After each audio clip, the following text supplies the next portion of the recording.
Kali ini kita bakal mengurai kisah tragis Faramis, seorang penyembuh yang dipaksa keadaan menjadi monster. Gimana ceritanya seorang pahlawan yang bersumpah buat melindungi kehidupan, malah jadi penguasa kematian? Nah, pertanyaan ini adalah inti dari tragedi Faramis. Jawabannya itu nggak simple. Dan buat memahaminya, kita harus mundur sedikit. Kembali ke masa-masa di mana dia masih jadi simbol harapan. Oke, jadi jauh sebelum semua kekacauan ini terjadi, Faramis itu adalah pilar harapan di Richburg. Dia bukan prajurit, bukan juga raja, tapi seorang ilmuwan jenius yang punya pencarian yang sangat-sangat mulia. Posisinya sebagai tabib istana buat Ratu Vexana itu unik banget loh. Otaknya yang super tajam itu bukan diarahkan untuk perang, tapi sepenuhnya didedikasikan buat melestarikan kehidupan. Dia itu ilmuwan terhebat di negerinya, dihormati oleh semua orang. Tapi Faramis ini bukan tipe yang ngejar kekuasaan atau kekayaan. Sama sekali bukan. Obsesinya itu jauh lebih dalam. Dia mau mengalahkan kematian itu sendiri. Dia percaya banget kalau lewat ilmu alkimia, dia bisa mengakhiri penderitaan selamanya. Mulia banget kan tujuannya? Dan disinilah semuanya berubah. Sebuah momen krusial yang gak cuma menghancurkan kerajaannya, tapi juga jiwanya. Momen ketika cahaya yang mereka percayai justru meninggalkan mereka dalam kegelapan pekat. Kehancuran itu datangnya cepat banget. Cuma dalam 7 hari, takdir Richburg udah disegel. Waktu wabah dari Abyss melanda, Faramis langsung memohon bantuan ke sekutu mereka, Kekaisaran Monian. Tapi apa yang mereka dapat? Bukan bantuan, tapi pengabaian. Monian malah membangun tembok karantina, mengisolasi Richburg, dan membiarkan semua orang di dalamnya mati begitu saja. Pengkhianatan ini rasanya, sakit banget. Kekaisaran Monian, yang dikenal sebagai mercusuar cahaya dan keadilan, justru jadi algojo mereka. Rakyat Richburg itu bukan mati karena monster Abyss, tapi karena keheningan dan ketakutan dari para pelindung mereka sendiri. Setelah ditinggalkan begitu saja, kisah Faramis jadi makin kelam. Dia nggak mati bareng rakyatnya. Sebaliknya, dia ditangkap. Dan di sanalah transformasi mengerikannya dimulai di dalam penjara yang dibangun oleh mantan sekutunya sendiri.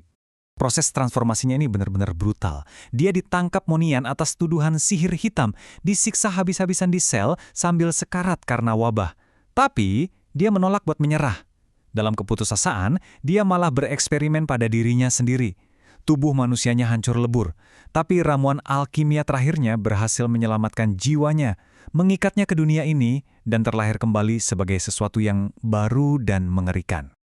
Nah, disinilah perubahan fundamentalnya terjadi. Tujuannya yang dulu sangat mulia buat menyelamatkan nyawa, sekarang udah bergeser total jadi hasrat untuk memerintah jiwa. Alkimia yang dulu dia pakai buat menyembuhkan, sekarang udah dinodai menjadi nekromansi, seni untuk mengendalikan orang mati. Dengan transformasi ini, Faramis yang kita kenal dulu udah nggak ada lagi. Dia bangkit sebagai penguasa Necrokip, kerajaan orang mati.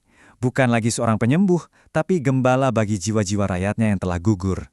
Ilmunya sekarang melayani tujuan yang baru dan kelam. Dia mengumpulkan jiwa-jiwa rakyatnya dan melalui lingkaran kebangkitan, dia memberi mereka kesempatan untuk bertarung lagi. Dia menciptakan pasukan abadi. Ironisnya ya, dengan cara yang paling mengerikan, dia akhirnya berhasil menaklukkan kematian bagi rakyatnya. Sumber kekuatannya datang dari sebuah artefak kuno, Book of Shadow. Buku ini bukan cuma berisi mantra, di dalamnya ada rahasia jiwa itu sendiri. Dengan kitab ini, dia bisa merenggut esensi kehidupan dari musuh-musuhnya, mengubah nyawa mereka jadi bahan bakar untuk pasukannya. Hubungannya di alam baka ini mencerminkan banget dualitas barunya.